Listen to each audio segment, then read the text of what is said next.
Joseph Greasy inzochi mafia youth United Shona la MZ andizipa kunyepa bosi andina kutakwa msadeza manesi anstuda kurapa chibadi combination cha mafia nabuyaka the street boys ndukutoya nebasuka mazuano ndukudiwa kumakandiri isho zvindakachacha ndiri kubatiri paflashponi kondiri kudiwa pamosa izvo zvakundichemera kunyangwe nekujosa rikudiwa ugana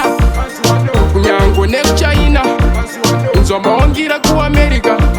pakudang kwende zvedutekananga ujamai ndovarera kilipashan ndovarovera konto vanondisimbisa litanikilana naendu mamero ese indakavadzimira magendu wani munhu anopusha bharasi namahendu nyaya yangu ndogona kuitaura ndiri pasteji ndini ndakatanga kudanana nekiminachi beyonzi nariyana chindikangira kebeji ndidyo chakashiri na21 savage mazuano ndikudiwa kumakandiri izvo zvindakachacha ndiri kubatiri paflashponi ko ndiri kudiwa pamosa izvo zvakundichemera kunyangwe nekujosa rikudiwa ugana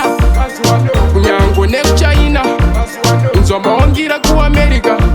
pakudang kwende zvedutekananga ujamai ikoko ndini ndenge ndakamirira zimbabwe magoma takatanga chimabikira kumahungwe kuezha vachojamba pandaridza mvura mangu hapana anorara teke tiri kokungwe takapotsa ndaitwa purezidendi wekuchina ndakazotadziswa nyatwa yaidandurova pena namwari wangu o vachaenda ugehena ndakazonzvenga asi padantema nechidhina mazuano ndikudiwa kumakandiri izvo zvindakachacha ndiri kubatiri paflashponi ko ndiri kudiwa pamosa izvo zvakundichemera kunyangwe nekujosa rikudiwa ugana kunyango nekuchina inzwa maongira kuamerica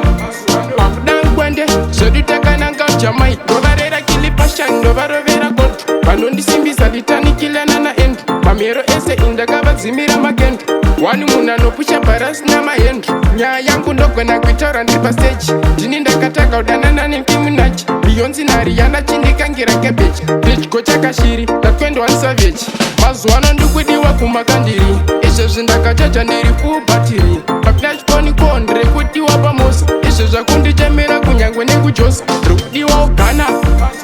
kunyango nekucha